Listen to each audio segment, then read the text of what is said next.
Assalamualaikum warahmatullahi wabarakatuh. Adik-adik, selamat berjumpa lagi. Saya Ibu Nurul Makiyah dari bagian Histologi dan Biologi Sel FKIK UMY. Saat ini kita akan mempelajari topik praktikum tentang mikroteknik atau pembuatan sediaan awetan histologi. Nah, praktikum ini kita akan mempelajari tahapan-tahapan pembuatan sediaan histologi, yang mana sediaan ini perlu tahapan yang agak runtut dan perlu ketelitian dan kesabaran supaya menghasilkan preparat yang bagus, dalam artian bagus untuk diamati, jelas kontrasnya, tipis, kemudian tidak ada pengotor-pengotor yang akan mengganggu dalam pengamatan sediaan histologi. Nah, kita nanti langsung saja ya tentang mikroteknik, di mana definisinya adalah cara pembuatan sediaan. Sediaan histologi kan ada macam-macam, ada yang sediaan segar, ada yang awetan atau permanen. Kalau segar tentu saja tidak bisa tahan lama, sehingga kita menggunakan sediaan yang awetan. Nah, sediaan awetan ini membutuhkan tahapan tadi, kemudian alat-alat yang digunakan juga ada bermacam-macam. Tentu saja nanti terakhir kita pakai mikroskop, tapi di awal kita membutuhkan serangkaian bahan dan alat yang harus kita penuhi dalam pembuatan sediaan ini. Dari tahap awal pengambilan jaringan, kemudian kita potong, kemudian kita proses sampai akhirnya menjadi sediaan yang siap untuk diamati di bawah mikroskop. Nah, tahapan-tahapan itu adalah pengambilan jaringan, fiksasi, dehidrasi, penjernihan atau clearing, pemancangan, embedding, pemotongan, penempelan, ditempel, dihilangkan parafinnya atau deparafinisasi, kemudian diwarnai, kemudian diamati di bawah mikroskop. Nah, ini tahapannya tadi ada sampai 10.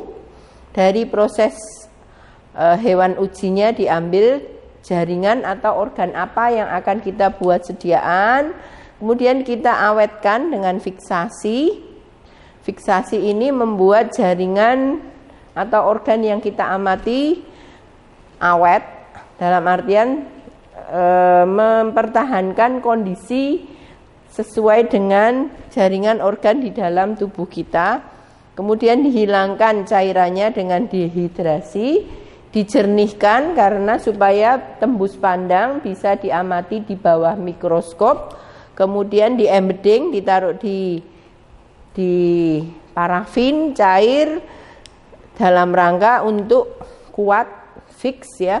Kemudian dipotong tipis pakai mikrotom, kemudian ditempel di gelas benda, parafinnya dihilangkan. Tadi dalam proses pemancangan kan menggunakan parafin, diwarnai dengan berbagai macam teknik pewarnaan. Nah, di sini pengambilan jaringan tahap pertama, jaringan atau organ diambil sekecil mungkin. Lebih kecil lebih bagus, tetapi harus mewakili struktur keseluruhan dari jaringan atau organ yang akan kita amati. Tebalnya kurang dari 5 mili atau setengah senti saja, sampai 1 senti masih bisa ditolerir. Kemudian dibunuh hewan ini untuk membunuh hewan uji. Tadi sebelum diambil kan kita didekapitasi atau dijagal atau pakai ether. Jadi tergantung prosesnya. Kalau kita mau mengamati pada riset itu membutuhkan organ saluran nafas, padahal kita menginduksi untuk melihat kerusakan pada saluran nafas, maka tidak diperkenankan menggunakan ether karena nanti takutnya jaringan ya saluran nafas yang rusak tadi karena ethernya, bukan karena intervensi yang diberikan.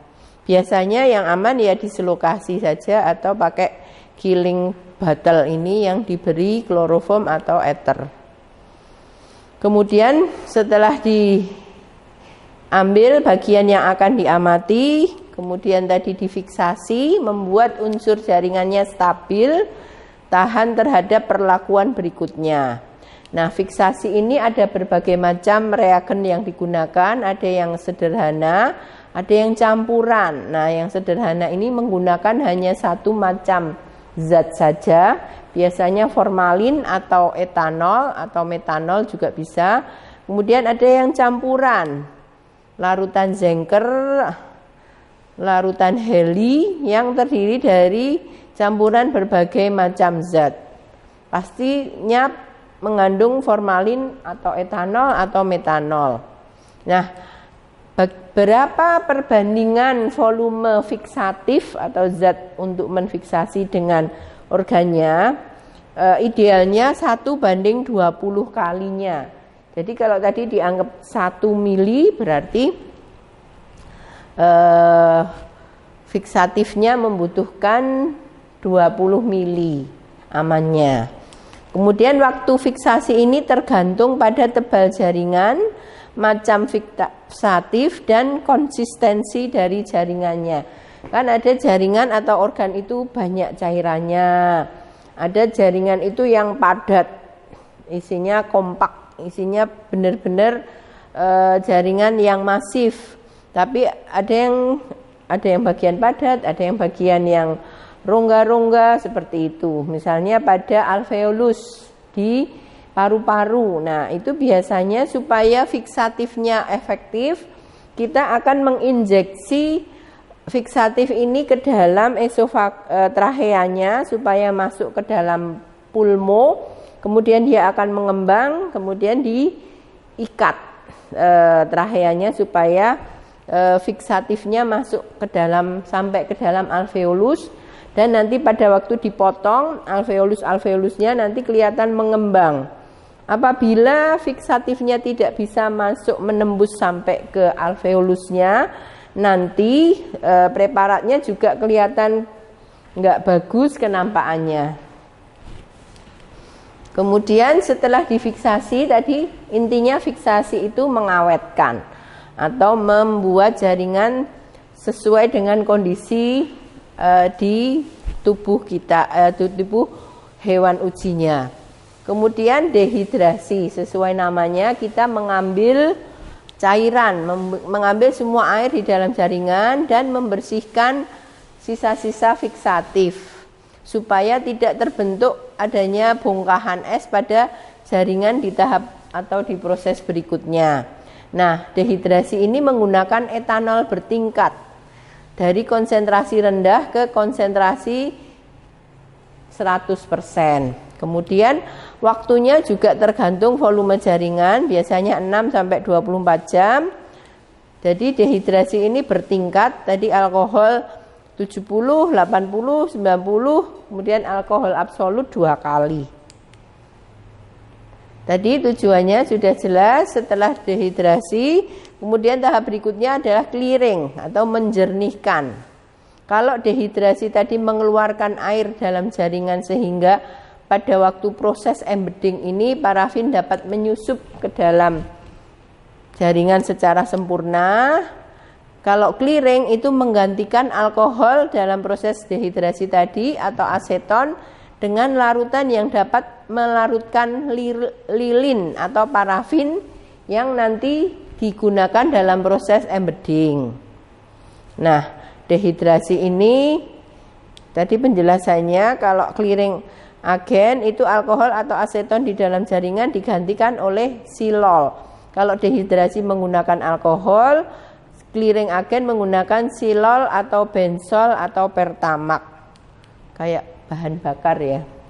Nah, alat bahannya yang digunakan ini dehidrasi, clearing kaset, kemudian ini prosesnya tadi, kemudian ini reagennya alkohol tadi dehidrasi, etanol, kemudian silen tadi clearing agen, kemudian ini embeddingnya menggunakan histoplas, kemudian clearing ini mengambil etanol tadi supaya bahannya bercampur dengan tidak bercampur alkohol, sehingga alkohol silol dulu, Kemudian silol paling sering digunakan karena memiliki kecenderungan untuk mengeraskan jaringan, sehingga pada jaringan yang lunak, jaringan ikat, atau pada jaringan yang keras, tulang rawan, otot, membutuhkan perhatian yang khusus. Kemudian embedding, pemancangan, di sini mengganti bahan clearing tadi dalam jaringan dengan parafin cair disertai pengerasan sehingga jaringan mudah dipotong menjadi irisan yang tipis.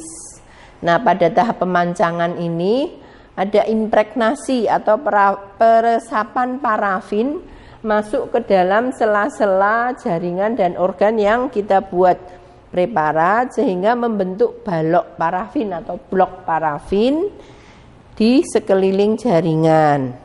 Nah, blok parafin ini nanti ditaruh di kaset seperti ini ya. Ini blok parafinnya, ini jaringan yang kita amati. Kemudian setelah membentuk blok ini, tahap berikutnya adalah dipotong-potong, dibuat sayatan ya dari sampel, kemudian difiksasi, dehidrasi, kemudian clearing agen, ini embedding. Setelah embedding dengan parafin tadi ya, kemudian ditanam, terbentuk blok parafin, disayat atau dipotong. Nah, memotongnya menggunakan alat khusus yaitu mikrotom namanya. Nah, mikrotom ini ada yang ini pegangannya bisa berputar, jadi yang rotari mikrotom, tapi ada juga yang memanjang ini, jadi sliding mikrotom. Nah, contoh yang digambar ini adalah yang sliding. Jadi bisa muter ini, satu putaran menghasilkan satu potongan dari preparat yang kita ambil ini, tapi nanti terus diputar lagi, putar lagi gitu, akhirnya dari kaset blok parafin ini akan memanjang. Kemudian kalau kita ambil di sebelah mana, dari sini sampai sini, tinggal kita cungkil ya, pakai kayak skalpel kecil gini. Kemudian, nah ini gambaran yang tampak jelas. Dengan penjepit juga bisa kita ambil. Jadi ini blok parafin tadi, ini organnya, ini potongan dari sliding mikrotomnya. Kemudian kita ambil yang mana, kalau mau diambil semua, serial atau bisa yang mana saja. Jadi yang perlu diperhatikan dalam proses pemotongan atau penyayatan itu adalah mikrotom harus seberat mungkin. Jadi mikrotom alat pemotongnya yang berat, kemudian mejanya juga harus stabil, pisau juga harus tajam dan cocok dengan mikrotomnya, ada pisau khususnya. Kemudian pisaunya selain tajam juga stabil, mata pisau tajam, bersih, suhu harus sama dengan balok jaringan yang akan disayat. Kalau pisaunya enggak tajam homogen seperti itu, biasanya nanti menghasilkan sayatan yang kurang bagus. Nanti nampak jelas di preparatnya jadi kurang jelas. Nah, kemudian ditempel di gelas benda. Di sini ditempel pada kaca objek yang sudah diolesi albumin gliserin. Ini seperti pelekatnya, kemudian dikeringkan pada suhu 2-5 derajat di bawah titik lebur parafin, yaitu sekitar 40 derajat Celcius. Kemudian setelah ditaruh di gelas benda, parafinnya dihilangkan. Sisa-sisa parafin deparafinisasi atau dibersihkan sisa parafinnya. Nah, ini tadi gambar skematisnya sampai slide jaringannya terbentuk. Tadi misalnya ini gambar dari otak ya, otak kiri, otak kanan, kita ambil irisannya sebelah mana, di tengah sini. Kemudian ditaruh di fiksatifnya, kemudian diproses tadi, fiksasi, kemudian dehidrasi, clearing agen, kemudian dipotong ini ya, di parafin ya, di embedding, dipotong. Ini potongannya ada interval misalnya, kemudian terbentuklah sayatan ini. Selanjutnya setelah ditaruh di gelas benda tadi, dideparafinisasi, kemudian diwarnai. Nah, pewarnaan ini tujuannya apa? Supaya kontras antar bagian dari jaringan kita yang akan kita amati itu jelas dan dapat dibedakan bagian-bagiannya di bawah mikroskop. Nah, teknik pewarnaan ini tergantung dari apa yang akan kita cermati di dalam sel, di dalam jaringan, di dalam organ itu. Mau melihat organelnya, mau melihat inklusionesnya, mau melihat intinya, itu nanti kita memiliki berbagai macam teknik pewarnaan yang berbeda-beda sesuai tujuan kita.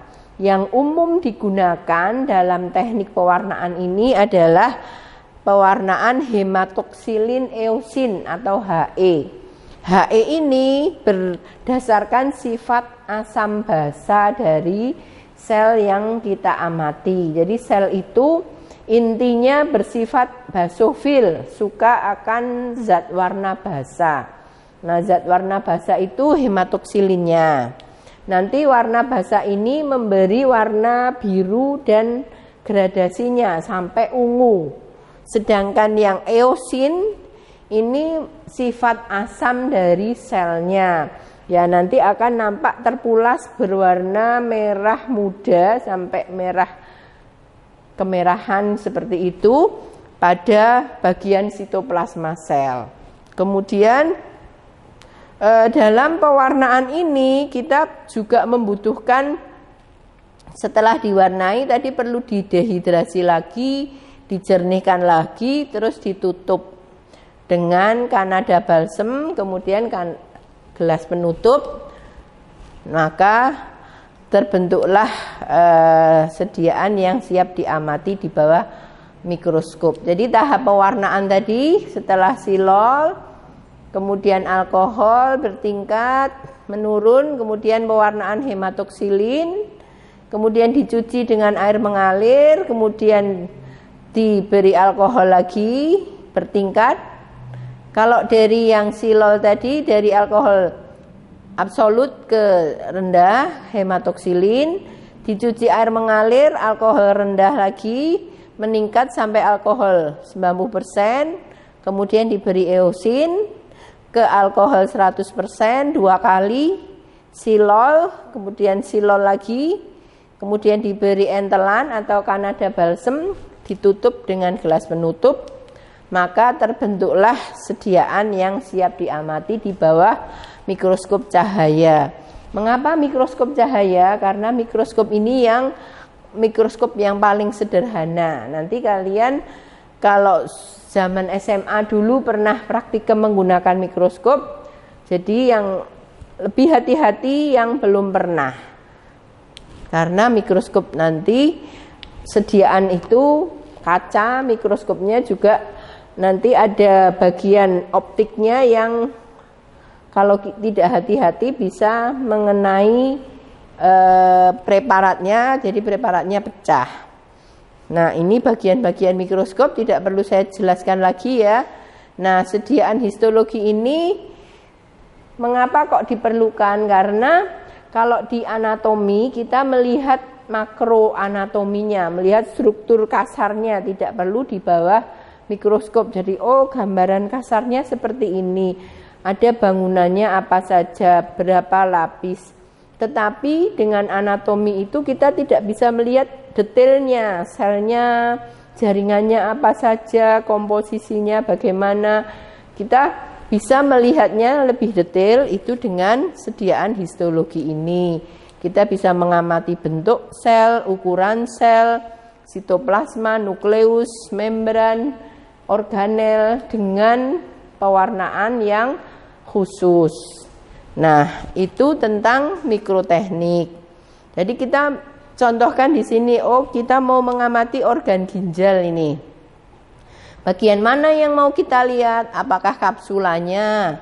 Kapsula biasanya jaringan ikat. Apakah bagian korteknya atau bagian medulanya? Saya mau melihat tubulus koligen ini. Berarti lebih banyak di bagian medula. Oh, saya mau melihat corpusculum renale, berarti melihatnya juga di bagian korteks karena dia lebih banyak letaknya di situ. Jadi kita melihat komponen apa di bagian mana harus menyesuaikan. Kemudian kalau untuk riset preparat histologi ini kita membuat potongan jaringannya tadi. Misalnya kan ada ulangannya. Oh, ada yang biasanya berapa kelompok? 5 kelompok, ada yang intervensi, ada yang kontrol, ada yang diberi obat standar. Nah, 5 kelompok ini juga ada ulangannya, misalnya 5 ekor hewan uji. Sehingga nanti 5 kelompok, 5 ekor, jadi 25 hewan uji. Kalau kita membuat preparat, misalnya ginjal seperti ini, yang dibuat preparat ginjal kanan apa kiri? Kalau ginjal kanan ya kanan semua. Kalau ginjal kiri yang diambil kiri semua. Kemudian yang diambil potongannya bagaimana? Potongannya mau yang tegak lurus atau mau yang melintang atau yang miring, semuanya harus seragam. Jadi kita nggak bisa yang sediaan satu hanya ujung atas saja, sediaan kedua bagian hilumnya, sediaan ketiga korteks saja, nanti potongannya nggak sama, komposisi jaringannya juga berbeda-beda, menghasilkan data yang kurang valid. Nah, ini tentang mikroteknik dengan berbagai macam tahapannya yang harus kita penuhi supaya menghasilkan sediaan yang bagus. Apa ciri sediaan yang bagus untuk preparat histologi? Ini saya contohkan pada usus halus atau yeyunum.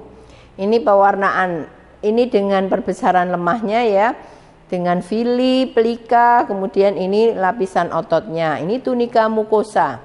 Sediaan yang bagus itu antara organ dengan objek glas dan deglasnya itu tidak ada pengotor, tidak ada yang buret-buret atau tidak ada bagian yang terlalu tebal, terlalu tipis. Itu menunjukkan bahwa pisaunya tadi tajam, stabil, dan memotong dengan homogen organ yang akan kita ambil. Selanjutnya, setelah kita amati dengan perbesaran kuat, nampak intinya berbentuk oval berderet-deret. Kemudian ini epitelnya kolumner. Kemudian tampak jelas ini yang tadi ya, kalau HE ini pewarnaannya HE, bagian basofil berwarna biru itu bagian inti selnya ya, ini inti sel nampak berwarna biru sesuai teorinya bahwa inti itu basofil. Kemudian bagian sitoplasmanya lebih kemerahan ya, sampai merah muda seperti ini. Kemudian di yeyunum ini ada plika, villi, ini mikrofili atau striated border. Kemudian ada sel goblet. Nah, ini preparatnya berarti berhasil dibuat dengan bagus, ditunjukkan dengan jernih, bagus. Antara organ dan objek glas dan deglasnya itu jernih, enggak kotor, enggak ada buret-buret yang menunjukkan ini ada pengotornya. Nah, ini juga pada otot, jaringan otot polos penampang membujur, ini ya, kelihatan intinya oval, kemudian selnya fusiformis, yang background deglas dan objek glasnya juga jernih, intinya biru, sitoplasmanya merah. Nah, ini contoh gambaran histologi dalam proses pembuatan sediaan mikroteknik yang baik dan benar, memenuhi tahapan yang sesuai dengan prosedurnya. Demikian tentang mikroteknik. Silahkan nanti kita amati atau kalian praktekkan di laboratorium histologi, alat bahannya sudah disediakan. Atau di AMC kalau memang mau riset kemudian membutuhkan jasa dalam pembuatan preparat histologi, di sana juga lebih lengkap sarana prasarananya. Demikian materi dari saya, kurang lebihnya mohon maaf. Billahi taufik wal hidayah. Wassalamualaikum warahmatullahi wabarakatuh.